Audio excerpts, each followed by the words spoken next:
Hello everyone, welcome back to another video. I want to talk to you primarily about Gaza and Lebanon as Israel expands its operation that it initially stated would be limited to Rafah or the eastern part of Rafah. The Palestinian resistance has been intensifying its actions against the Israeli occupation forces in Gaza. It was primarily led by Al-Qassam brigades, the armed wing of Hamas, but it also included Al-Nasr Salah ad-Din brigades and also Saraya al-Quds, the armed wing of the PIJ.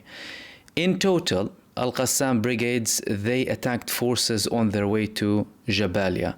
They targeted Street 8 in Gaza with heavy mortar shells, and also they had a joint attack with Saraya al-Quds in the same street. They had an explosive drone on a Merkava.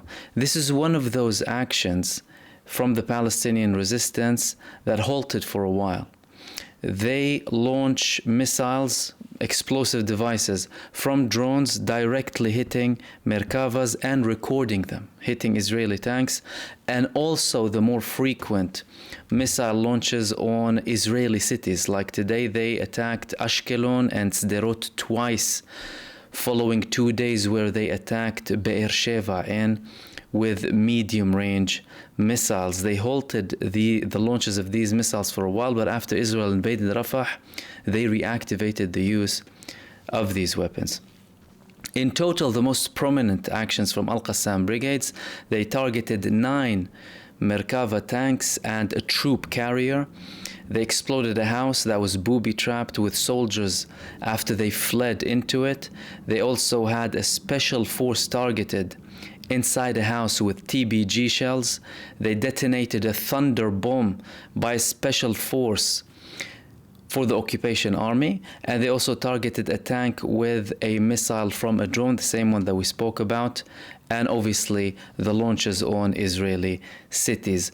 From the other resistance movements, Al-Nasr Salah ad-Din brigades, they had fierce clashes with enemy forces in the areas that they were approaching in, next to Al-Zaytun and Jabalia, in the area of Jabalia. Saraya al-Quds, obviously apart from their joint attacks with Al-Qassam brigades, they also had heavy mortar shells in Al-Shoka.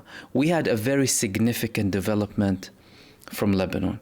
Now, the Lebanese resistance, Hizbullah, they obviously always talk about their quality attacks against Israel, how sophisticated they are, how much destruction they're causing against Israeli soldiers, Israeli bases, Israeli command bases, and Israeli settlements. Now they introduced a new missile. Now, Hezbollah's heaviest missile that they used so far was called Burkan. Burkan has a warhead that can range between 300 to 600 kilograms. Now, they introduced a new missile called Jihad Mughniya missile, named after a son of one of their leaders who was assassinated by Israel in Syria. They said the new heavy missile, Jihad Mughniya, that the resistance recently introduced to the front and targeted the deployment of enemy soldiers in the vicinity of Zabdin site in the Shib'a farms. It fell on the targets despite the activation of the Iron Dome missiles to intercept them. According to them, they launched multiple missiles with the heavy warhead, the Jihad Mughniya missile. They also said that they targeted the deployment of Israeli soldiers carrying espionage equipment, a military vehicle, in addition to targeting other technical equipment in the Hunin barracks called Ramim with guided missiles, and they were hit directly, which led to the destruction of the vehicle and other equipment. That was reported directly from Hezbollah and from their website. They also targeted spy equipment in Al-Malikiya site with guided missiles and hit them directly.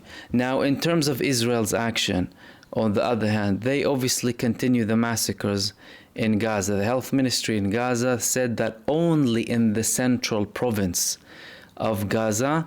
They had 60 civilian casualties in the past 24 hours, including many women and children. And Israel is clearly not stopping with the operation in Rafah. We've had a massive expansion throughout all of the areas, and the aid is again being restricted heavily. The northern part of Gaza is hardly getting any aid, similar to how the situation was just over a month ago.